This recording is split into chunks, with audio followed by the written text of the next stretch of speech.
Well, I think everything is okay. So, hello everyone, and thank you to be here. First of all, I would like to thank the organization for the possibility to be here today. I know it's not the same as being in Vegas, but it's a certain honor for me to be able to participate in this new modality of DEF CON, an online modality. So, before starting, I would like to clarify that the purpose of this presentation is to show how simple it can be to maintain access to an organization during an intrusion, okay, a real intrusion or a simulation like a red team exercise. But it's true that I'm not going to focus on each technique, on the technical part, because, well, many of the techniques are simple and, well, have been exposed several times in public documents and presentations like this. Okay, so let's start with the presentation and see how we can organize our infrastructure. Okay, about me, a really simple overview. About who am I? I'm Eduardo Arriols. I'm the co-founder of the cybersecurity startup here in Spain, call it Root Pointer, where we are working on the development of different products that helps organizations to improve and be reactive against target attacks. At the same time, I work at different universities here in Spain, and, well, mainly in the Utah University. More about me, well, for more than 8 years, I've been dedicated on the world of cybersecurity and concretely on hacking. And the last 5 years, I work as a manager of different red team services, uh, where, well, the only job was to develop real attack simulations on large scale companies here in Spain and internationally. So, during these simulations and after not being detected, we normally force the development of tests to measure the detection and response capabilities, where we observe the true capability of dealing with the target attack. Okay, and because of that, I have seen very similar actions between companies, and one of them is the lack of knowledge on how to act when they detect an attacker, okay, and mainly how to do it. So it is very common to find blue teams that detect users, computers, and block them and think that they have already kicked the attacker out. But the truth is completely different. Okay, if an attacker has managed to gain high privilege, like administration privilege, for example, in the domain or in the network, it is trivial that he can continue accessing, as we will be here. I will see here in this presentation. Okay, so, okay, perfect.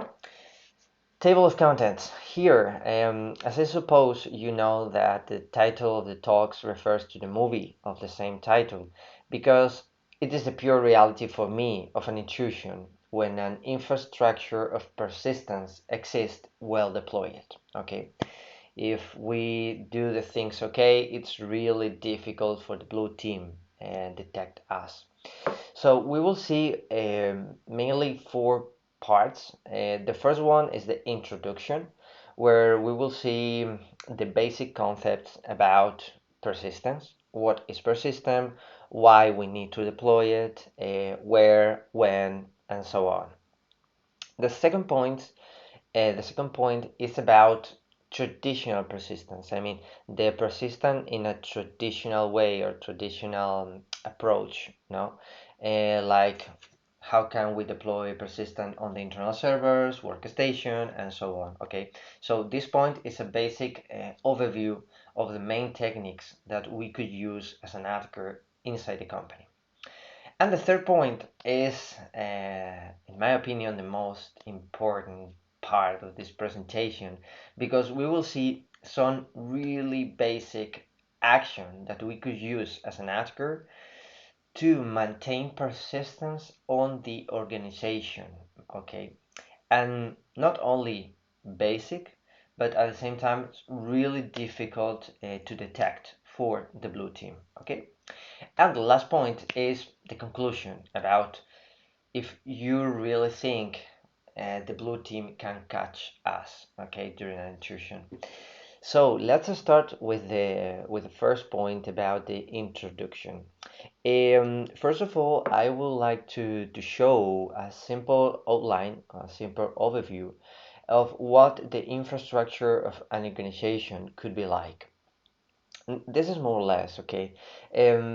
This part corresponds, as we will see later, with the possible infrastructure that is necessary for an attacker. Okay, I don't know if you see the touch, yeah, the mouse is here. So this part is basically the infrastructure of an attacker, okay, but all of them is about the infrastructure of the company.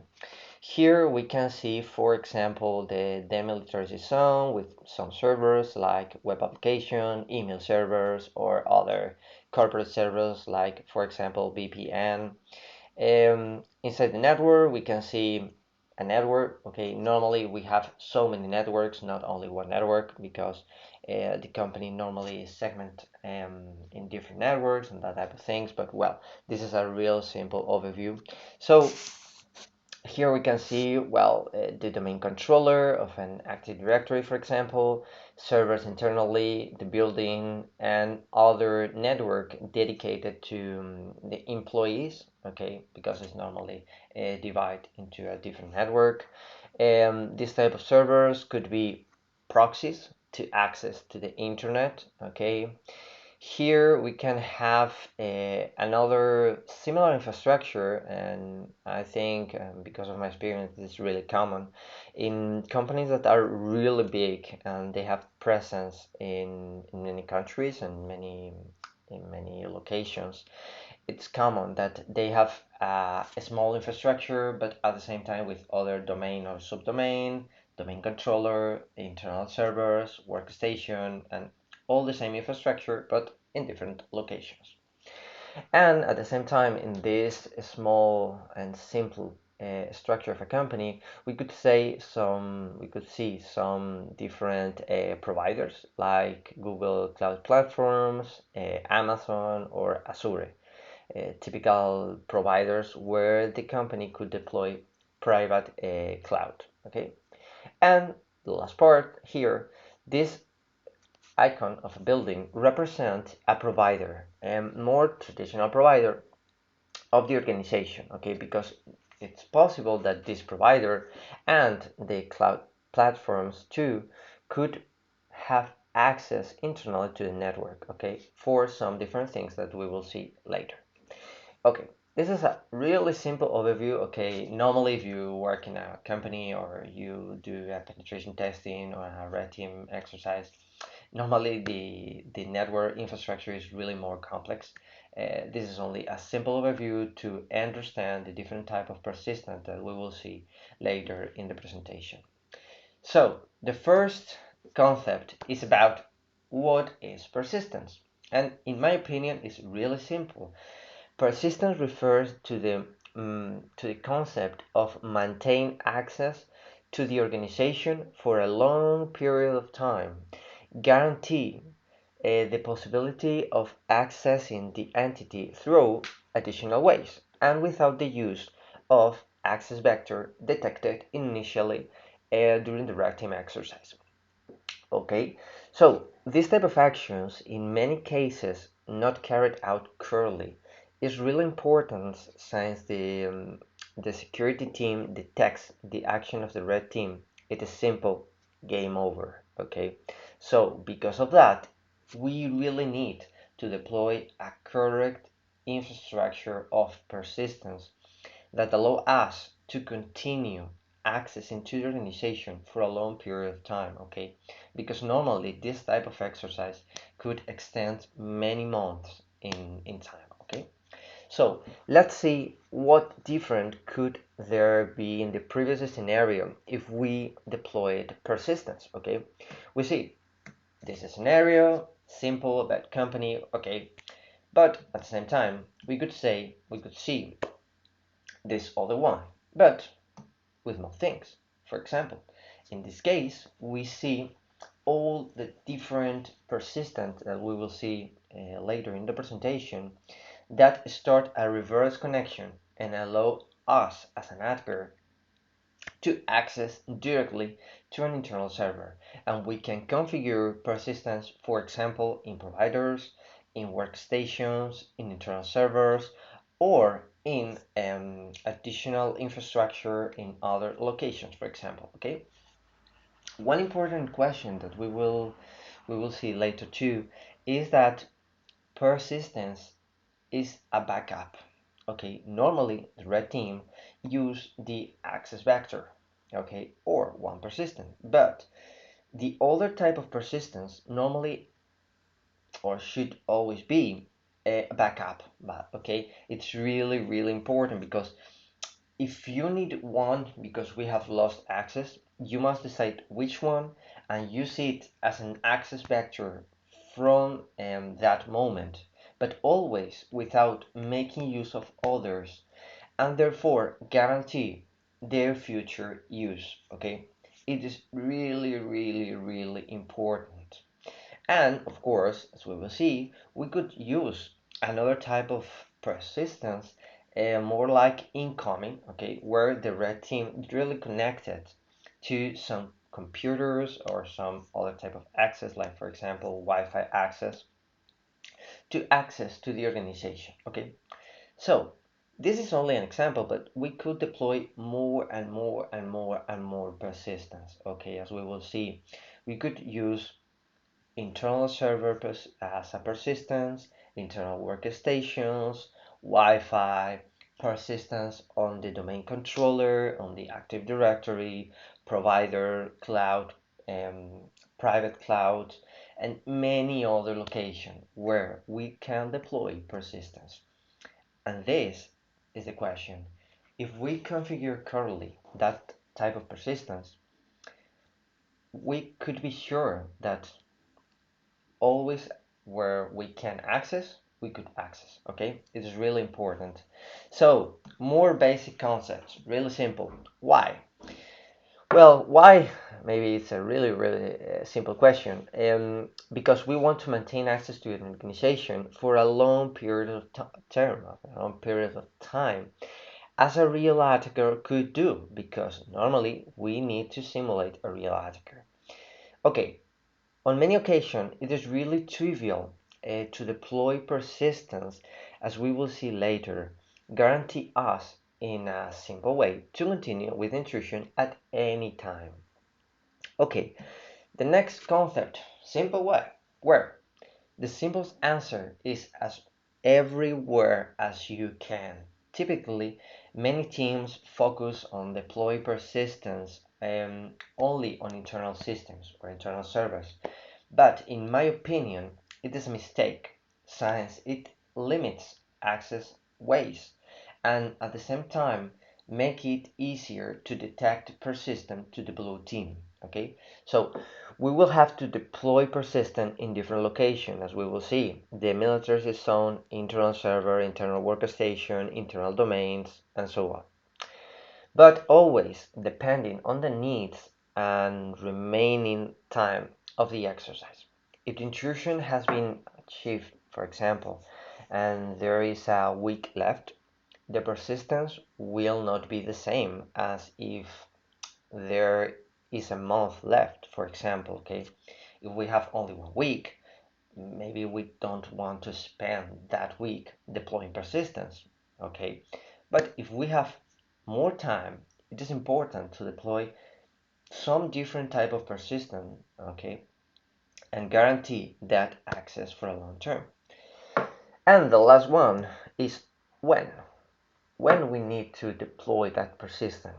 And here again, the answer as soon as we can do it. Okay, it is always good to deploy a persistent at different points, and well, it will always be a good idea to spend time deploying persistence as the intrusion progress. Okay, and not just waiting for access to the internal networks or domain administration privilege, because if we wait, maybe we could lose access. Okay, because of that, it's really important um, when we are creating the process of intrusion, um, whenever we can, it's important to deploy that persistence. Okay, but we will see here in this point.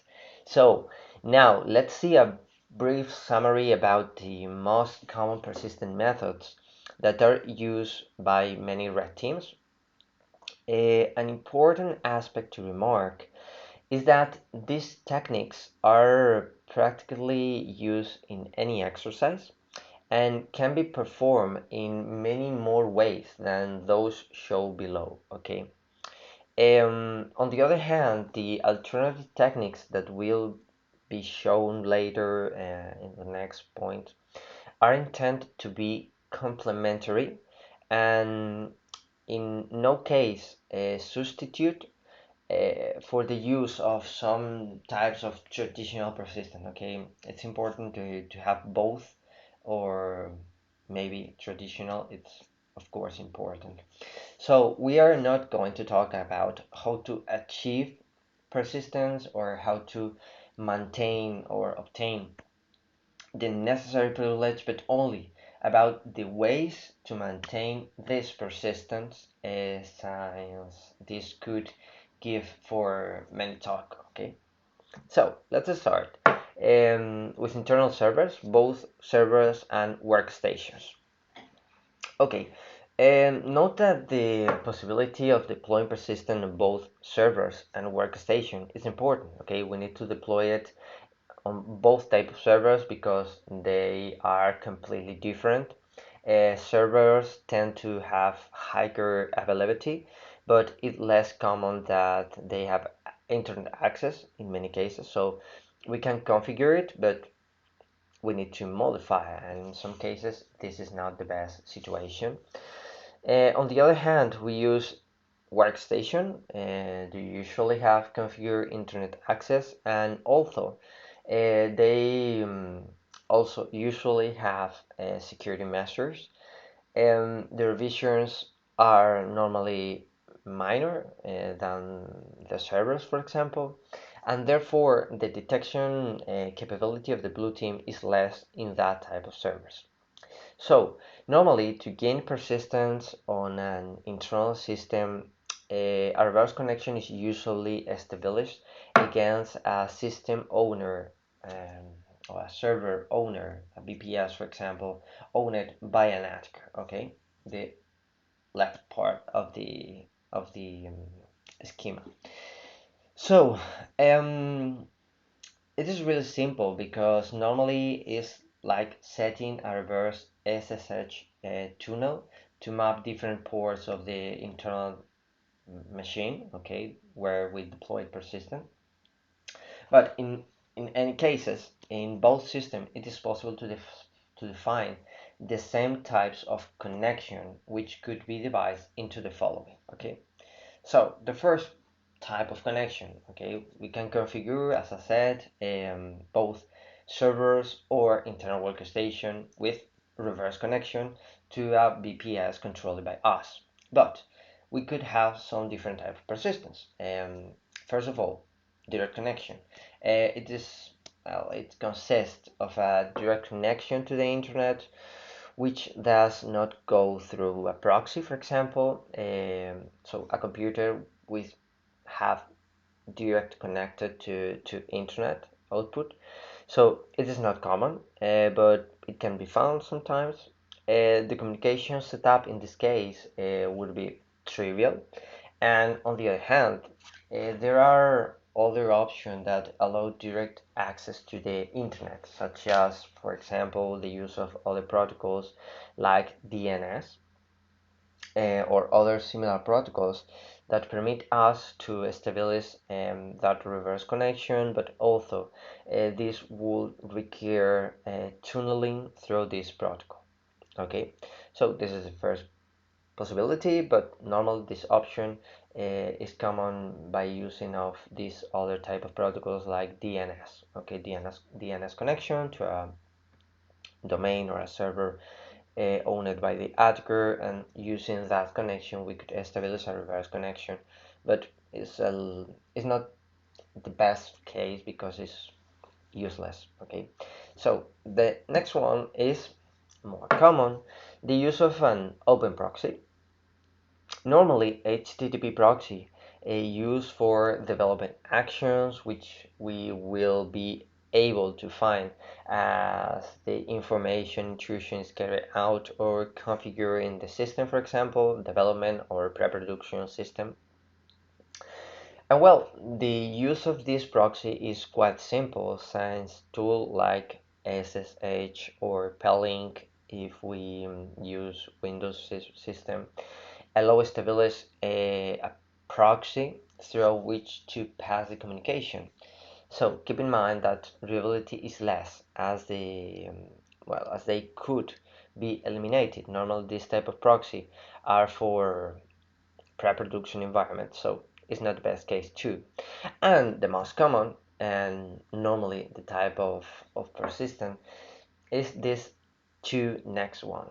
And well, in both cases basically is where we detect internally a proxy with credential. It doesn't matter if it's only credential or if the if the proxy authenticate with an TLM authentication or with the Active Directory. Well, individual authentication is performed against the Active Directory, which is the most common case. It would be good to look for predictable credential, okay, or users who do not expire the password, as we will see later. Okay, so because if we detect for example in an intrusion, we cannot connect directly to internet, or we cannot detect an open proxy. Normally we could detect a proxy with credential because it could be configured in the workstation of the people. So once we detect that proxy, we could establish a reverse connection using that proxy with an SSH connection, for example.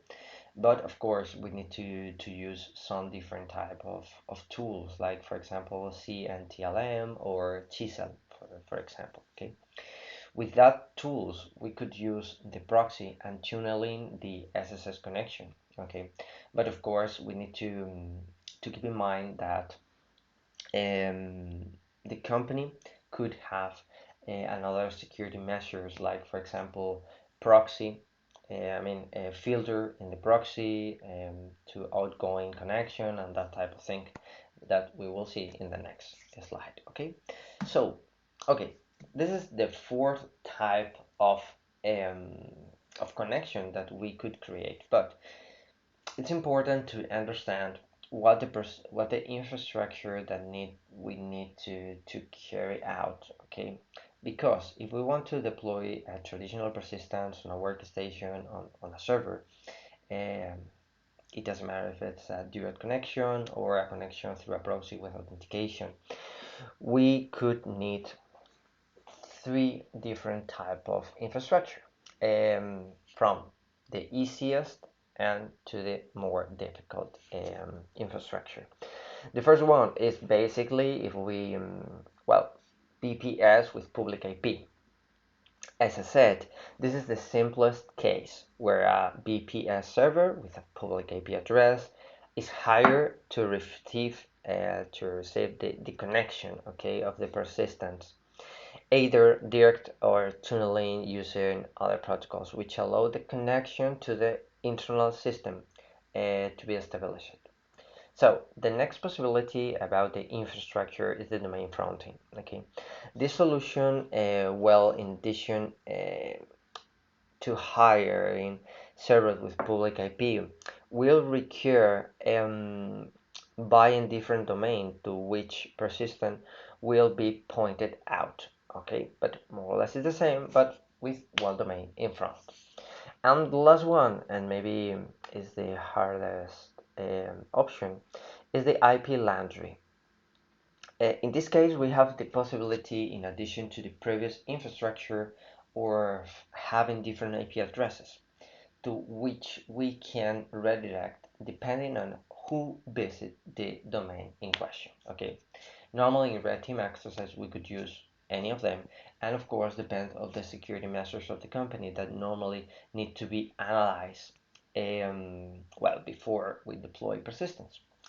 So to be carry out the persistence, in addition to the connection, of course, it will be necessary for the connection to be executed periodically. For this, it will be possible to use, among others, the following techniques. Okay, we could use um, schedule task, new services, file modification, or account creation. Okay. One important question that I want to remark in general in the presentation is that as less things you could modify in the company to deploy persistence is really better. Okay, because we I mean it's easier. Okay, and at the same time for the blue team it's really more complicated to detect it. So finally, some key aspect that I really want to remark is, first, this will, for example, different IPs due to the persistence and different BPS providers. It's really important because this will allow the identification of a persistent connection not to identify others that are deployed. So it's really important. The second one, different binaries, dates, path that we used and thing. Okay, because if a persistent has been detected, others cannot be found by simple search or research of or directories. Okay, so it's really important. The third, use of different outgoing proxy and internal servers. If we do that for the blue team, it's really more complicated to detect the other persistence that we could have, but we don't use. Okay, and the last point is to try to use low privilege user, and if it's possible without key outdate to internet connection. Okay, if we need to use a proxy, normally with credential, of course we need to use user and credential.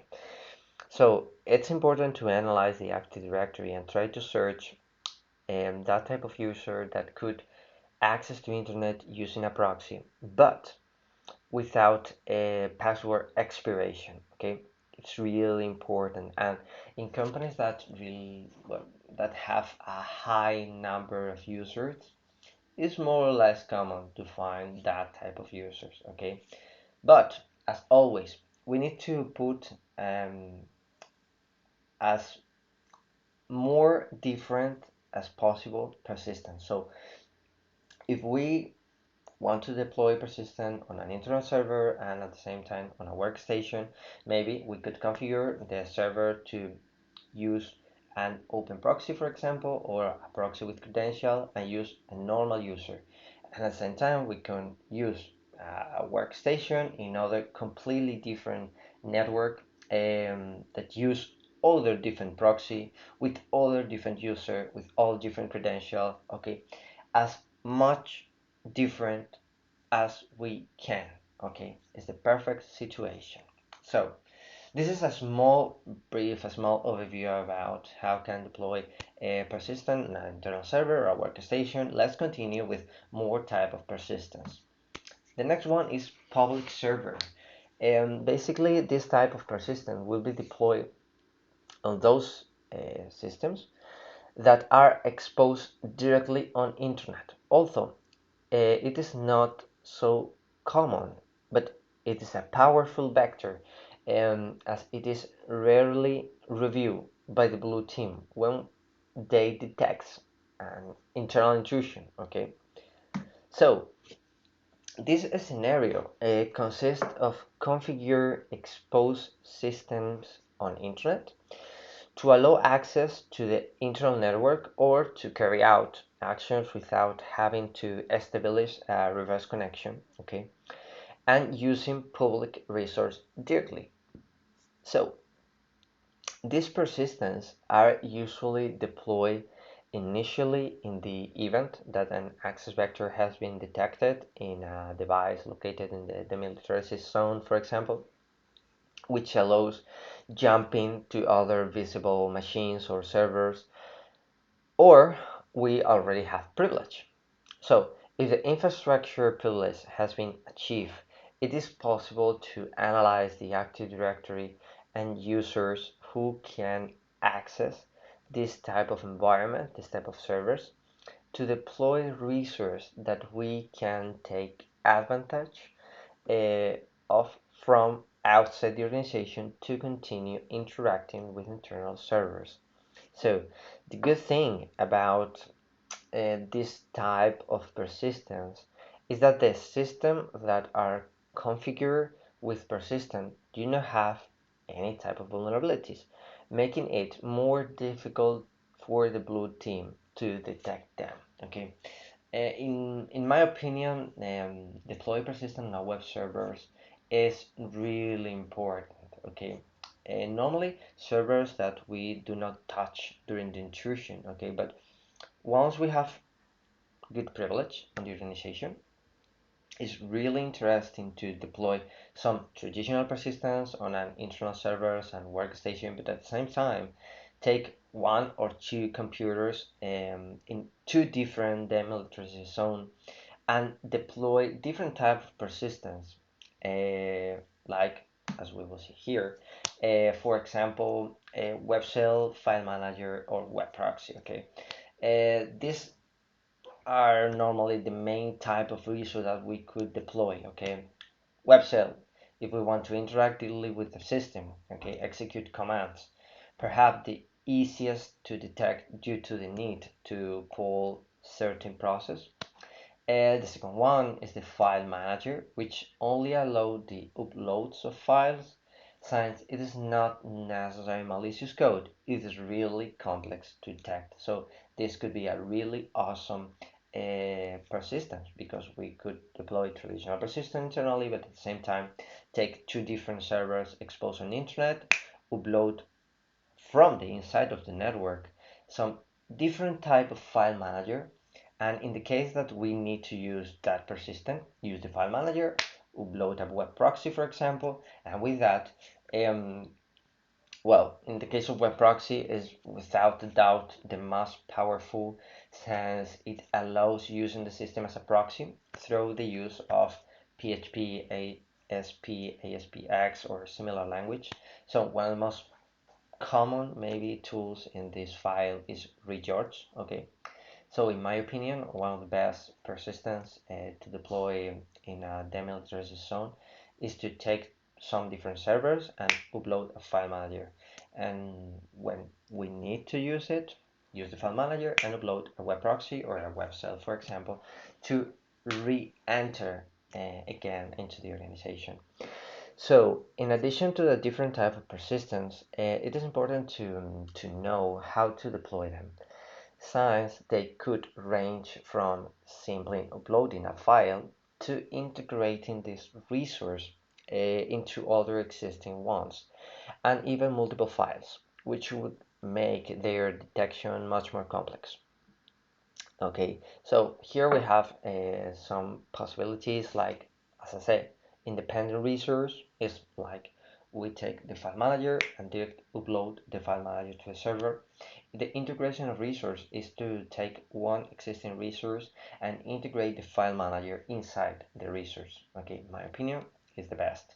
And the last, and of course more complex, is the integration with multiple resources. In this case, we need to put we need to take some different resources internally and put, for example, the file manager in parts in some different existing resource. Okay, and well, as we see in the last part of the internal server's persistence, here we have some other key aspects. Well, for example, in one hand, use servers that are hosted in the different demilitarized zone, as I said, if they exist, of course, and deploy different resource on each server. Okay, because if the blue team detects a persistent on a web server and they try to find other web server with the same persistent, they don't find anything. Okay, so that's really interesting. More, make use of different names and routes or paths, as well as the origins of the connection to those different resources, in such a way that it's not possible to identify a unique IP address that allow correlating, different persistence with the same IP address. Okay. And well, at the end, as I mentioned, use public servers that do not necessarily have vulnerabilities and deploying certain security measures in our resource that avoid the possibility of a third party to use them. Okay, for example, if we deploy recharge as a persistent, it is really important that the recharge is not public to the use of anyone. Okay, we need to put a password, IP filtering, or something like that. Okay, it's really important. Okay, so the next possibility about deploy persistence, well, here we have another common possibility in which we are not going to develop much due to the amount of public information there is.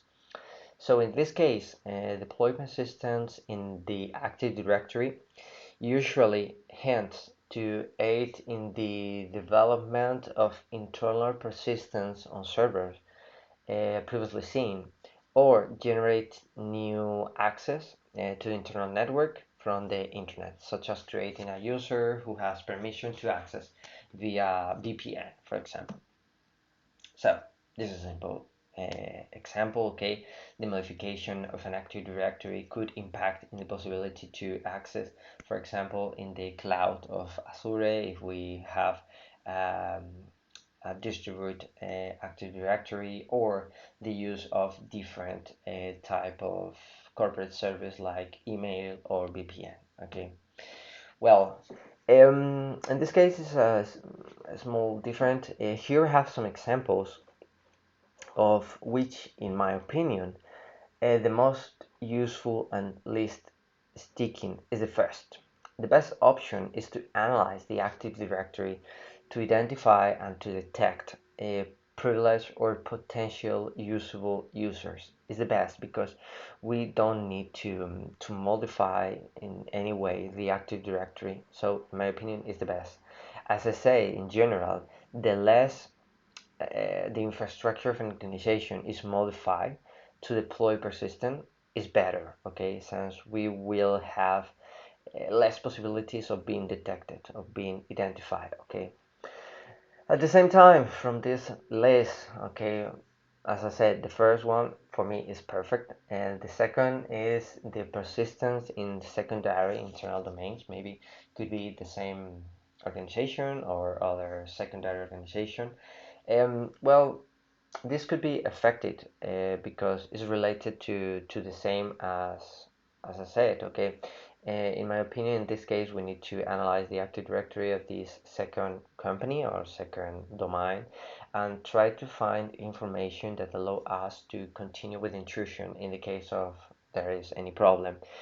But in my opinion, the is better than modification. For example, the Active Directory discretionary access control list or access control entities, as well as the modification or the creation of ticket like silver ticket or golden ticket, or the creation of users, because all of these are actions that are really aggressive and maybe cause the generation of some alerts and the possibility of detection of the blue team of the red team. Okay, and well, the last case refers to the possibility of deploying persistent in private clouds that the organization or directly providers may have.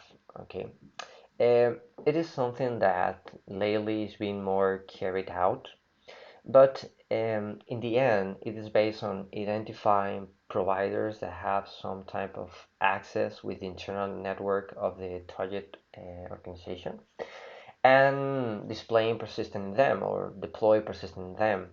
It is under the boldly useful since it is more complex for the organization to have detection and of course response capabilities in cloud environment or directly in provider networks. Okay, so we are not going to delve into it because in the end it will be the same action as those already seen. Okay, normally the providers or company providers have internal infrastructure, so if we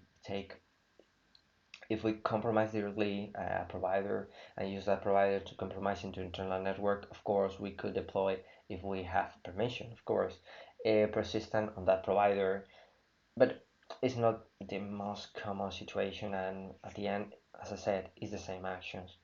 Another important part is if we could access to a private cloud, for example, in Google Cloud Platform, Amazon, or Azure, for example, and that infrastructure have a direct access, for example, via VPN to internal organization, it is possible for us to try to deploy persistent on that environment because at the end, normally company have more security measures internally, but in other networks, it doesn't matter if it's a provider or it's a cloud, a private cloud.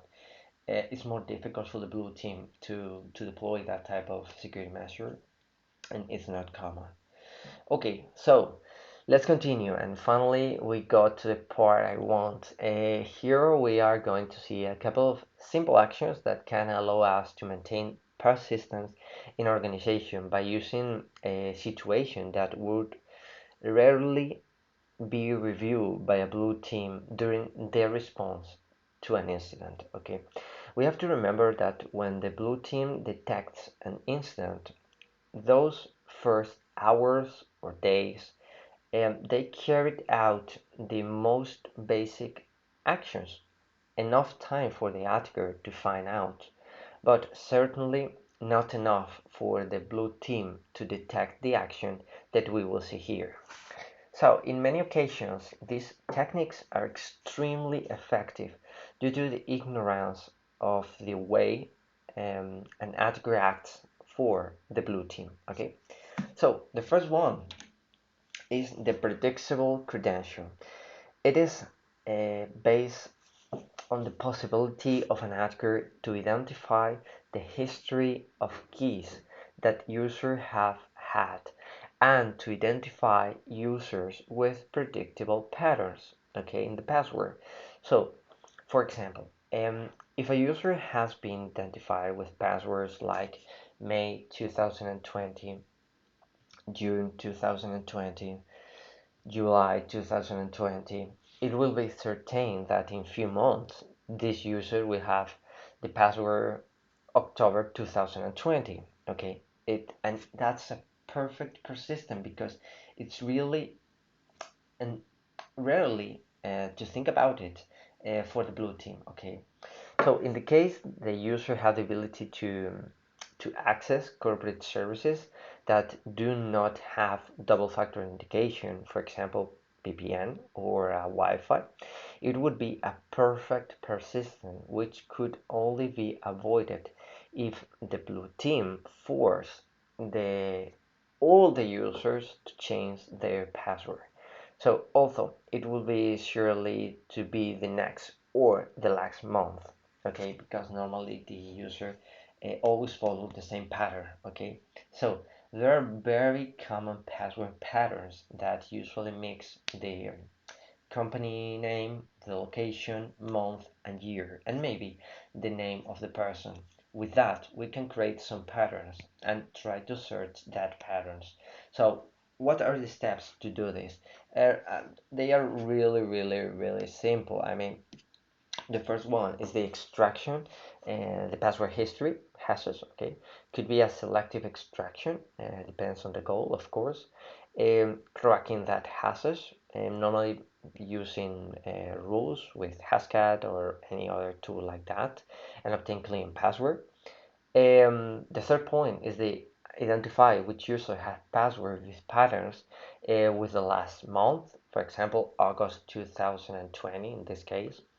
Verified corporate service and the type of interaction that they allow, to understand what type of persistence we could deploy. For example, it's completely different if we could access to a mail, or if we could access to a VPN. VPN is direct access, but in mail we need to use more things like the use of ruler or something like that. Okay, so it's important to understand the possibilities for the intrusion of this service. And the last one, do not use them if not necessary, okay?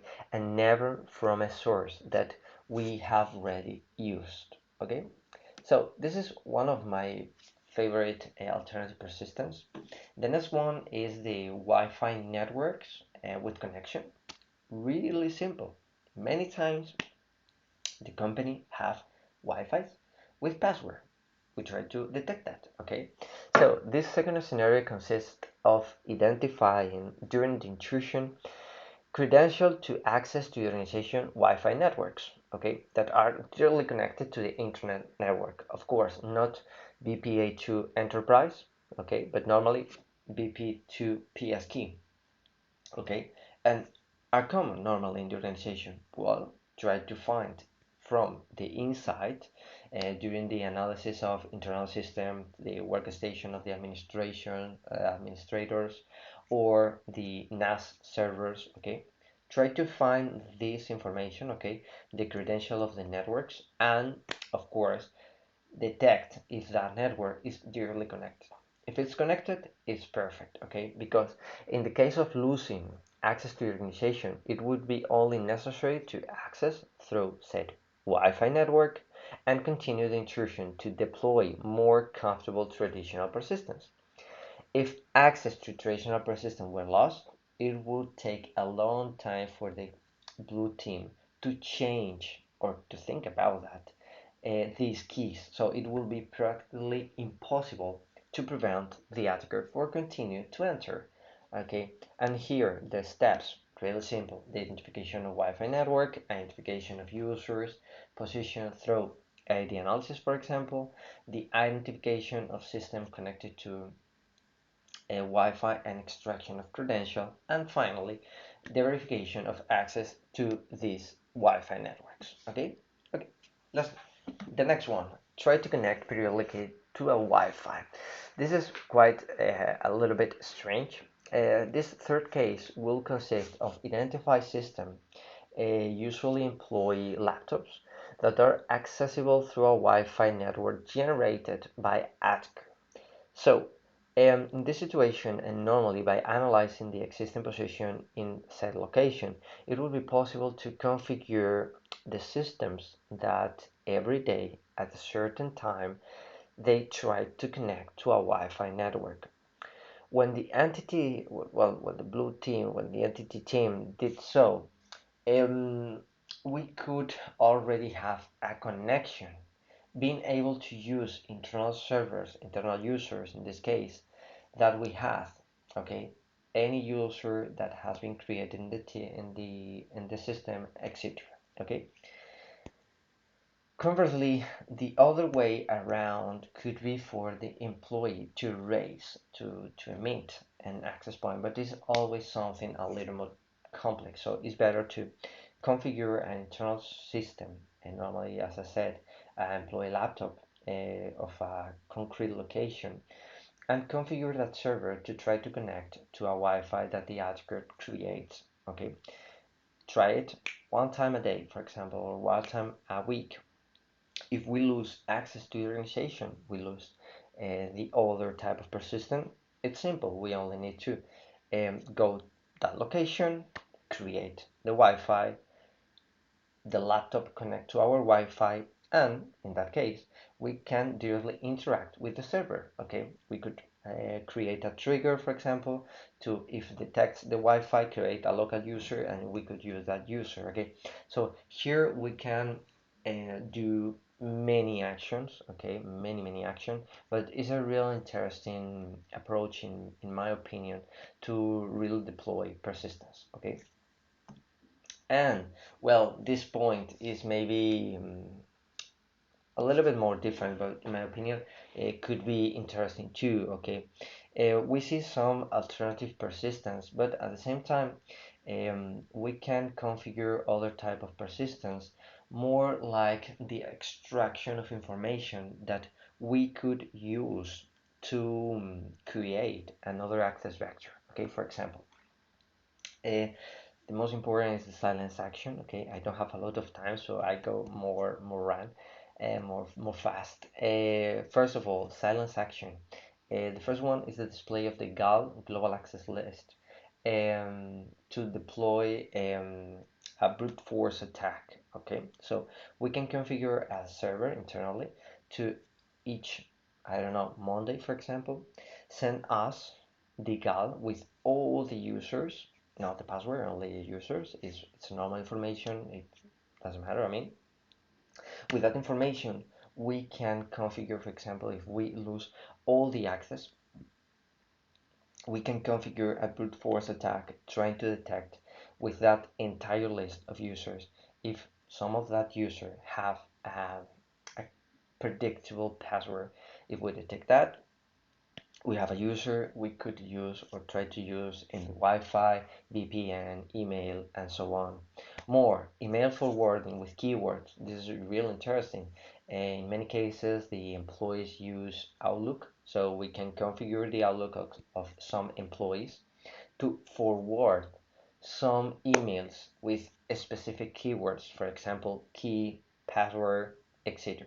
Okay, and the third one is the uploading files to expose web servers. For example, imagine that you can configure an internal system of an employee to try each month, okay, to put regeorge on a web server, and you have a list of web server. You can configure the laptop to try each month to use that list, and each month you deploy some different web server. It's like a computer internally, but that computer is deploying persistence without any type of interaction. You have the list, so you only need to go to that web servers and use without any kind of problem. Okay, it's really interesting. And here we have more aggressive action, but I don't explain in detail. For example, credential extraction and forwarding is like the first of silent action, but of course more aggressive. We can try to um, well, extract credential and send it out. More, the modification of files, of office files in repositories, in NAS for example, and put malicious macros. Okay, we can create triggers and, well, as the same as web servers, as said. The third one, the deployment of .scf files, okay, that allow us to obtain maybe keys or hashes for the employees. And the last one, the modification of .ln key files. Okay, but of course, all this action could be programmed or used with vectors like one previously exposed, but this is only the imagination is the limit here. Okay, so the last part, because I don't have enough time, do you think you catch me? This is the question. As it has been seen, we have shown only some examples, but the limit, as I said, is imagination, especially for these alternative vectors to create persistent on an organization. Um, with all of this, do you think, I mean, it is really possible for a blue team to identify all the access paths or the persistence of an attacker? Of course, in my opinion, keep in mind that it's not necessary to display all the type of persistence seen, but also it's important to know that you normally need to deploy enough to guarantee access to your organization, as we said before. It's completely different if we have 1 week or 1 month. Okay, we need to deploy persistence with mind. Okay, so Here is like the aspect of blue team, but the truth is that, as we will see, and as we said before, the blue team normally has to give a first response to an incident that is necessary insufficient. This can always allow the attacker to detect the drop in persistence and therefore time to access and configure others. It doesn't matter. We have the blue team, and the blue team could detect an attack, but it's really difficult for a blue team being able to detect all the different persistence if we follow the next guidelines. Okay, really simple guidelines, but at the same time really effective. Multiple type of persistence active in an organization. Restrict the use of public assets. Of course, if we put persistent on a web server, it's important to protect it. Monitoring every persistence. Detection and action. If we detect that a persistent drops, it's important to use that another persistent, go into the organization inside the network and try to put some other different persistent to maintain access continuously. Okay, so redeploy in case of loss. More, avoid internal modification every time is one of the most important aspects during a red team exercise. Try to avoid internal modification. Different destinations. I mean, you need to put in the configuration of each persistence connect to a different server.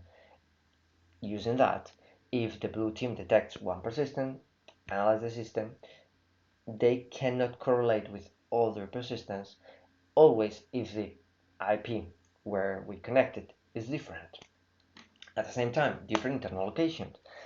Don't try to configure every persistent in the same network. Use different networks, different type of computers, different paths, different binaries, every different as you can. Okay, date and resource change. Normally, if you, for example, in the persistence, if you want to persist in a web server and you upload a regeorge, it's important to change, for example, the date of the regeorge to be the same more or less as in the same resource in the same path. Okay, it's important. And this is the next one: camouflage on existing resource. As we said, one possibility is not only to upload persistent. It doesn't matter if it's a regeorge or it's a web shell, or it doesn't matter. You could upload directly, but you can camouflage that resource integrating in another existing resource, and it's really important.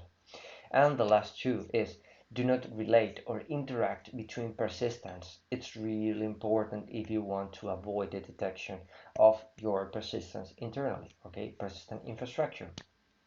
And the last one, and it's really important, maintain persistence as a backup, always. Okay, normally, in my experience, we configure 3, 4 persistence completely different. For example, one in a web server, other in an internal server, on a other alternative persistence like predictable user with credential.